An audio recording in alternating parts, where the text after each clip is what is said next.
Hello, setting boundaries is essential for protecting your peace and building healthier relationships and memories that we can really enjoy and be proud of. It can be hard due to fear of rejection, fear of conflict, of being seen as selfish, or feeling guilt or insecurity that might make us second guess and rethink our right to say no, especially if past experiences we had were always about pleasing others. And that is exactly what happened to me.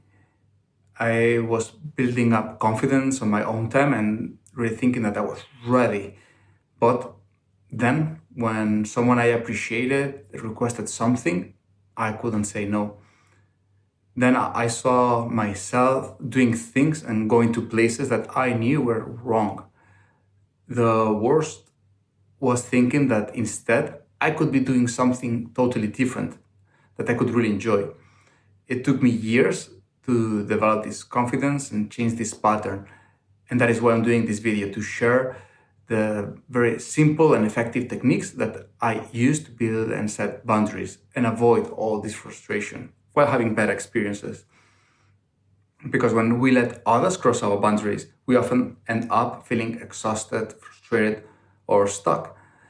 And this imbalance can lead to unhealthy relationships where others, maybe intentionally or unintentionally, are overstepping our boundaries and taking advantage of us because we are letting them do so.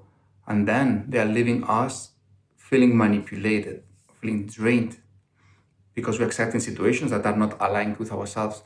And the longer we ignore our limits, the harder it becomes to stay true to ourselves, and our sense of disconnection just grows and this frustration builds up.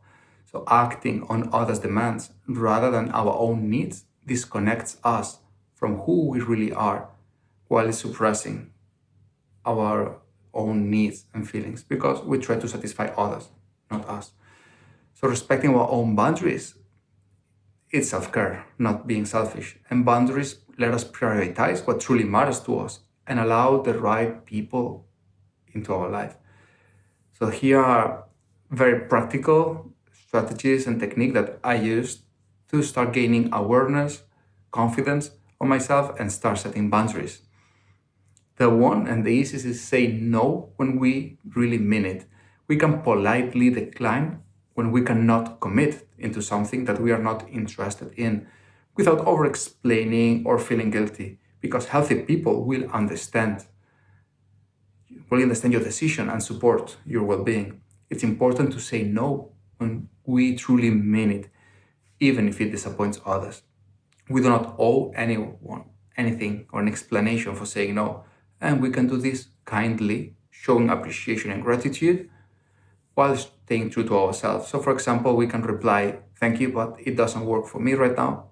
Or, "At the moment, I'm too busy, I'm focused on something completely different, so I can't, but thank you for sharing the opportunity." The second strategy that was very effective for me is saying yes with conditions. Sometimes we want to help, but we don't want to be taken advantage of. So we can create conditions before agreeing to something. So then this shifts the responsibility back to the person making the request and shows that we're open to help.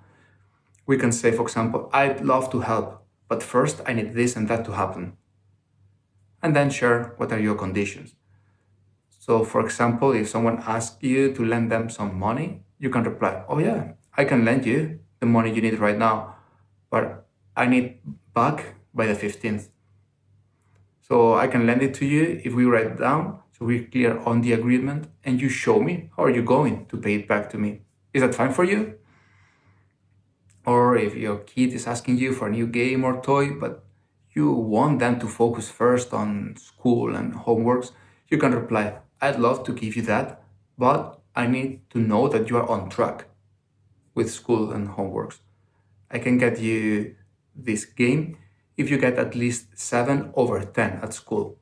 And do not give anything in advance until the conditions are met. If the conditions are not met in a given time, you can decline the request because the terms were not respected. So you are as well respecting yourself while showing that you are open. Third, let others grow. Sometimes Stepping back lets others take responsibility and grow for their own challenges. Some people don't take responsibility for their actions and are always looking for others to help them, to rescue them in a way, to do the work that they don't do, even when they committed to do so. In these cases, it can be healthy to step back so they can learn to take responsibility of their own decisions, of their own commitments. Then you avoid being dragged into something you did not choose. You did not choose to be part of that. So you can decline politely, as we saw, while taking care of yourself and letting the other people learn. And lastly, check your mindset and build confidence. Sometimes there might be emotional blocks that triggers our reactions or trauma that we cannot control. And if something happened to us that programmed us to react in that way, then we might have an emotional overflow. So try to identify what are you standing for, what are your personal strengths, and gain awareness on what does not align with yourself. Look back into your challenges and achievements for evidence of your capabilities. I am sure you are likely you are more capable than you believe you are. So remember that if someone is always pushy or manipulative or is making you do things you don't want to, remember that it is an option to reevaluate the relationship. And if the emotional reaction you are having is too strong and you cannot avoid agreeing, you can always seek external support or therapy like I did. I know how challenging it can be. And I was there. It was my case. I know how valuable it is to overcome this and gain this sense of control and happiness in our life. And that's why I created the I Got Through community with dedicated modules for personal growth and how to set boundaries. It is especially created for people with emotional blocks and trauma, just like I had. And we support each other on clearing them and requiring ourselves. You can find more information about it in the description of the video. So, summing up on setting boundaries starts with clarity on what you want and what you don't. Then, in a natural way, you will start attracting relationships that value who you truly are. Changing the environment and the people around you can go a long way and help you have better examples of people with healthy boundaries and people that will respect yours as well. So respecting yourself is this first step towards others respecting you. And I'd like to know what are your exact challenges and achievements, as small as they are, in setting boundaries.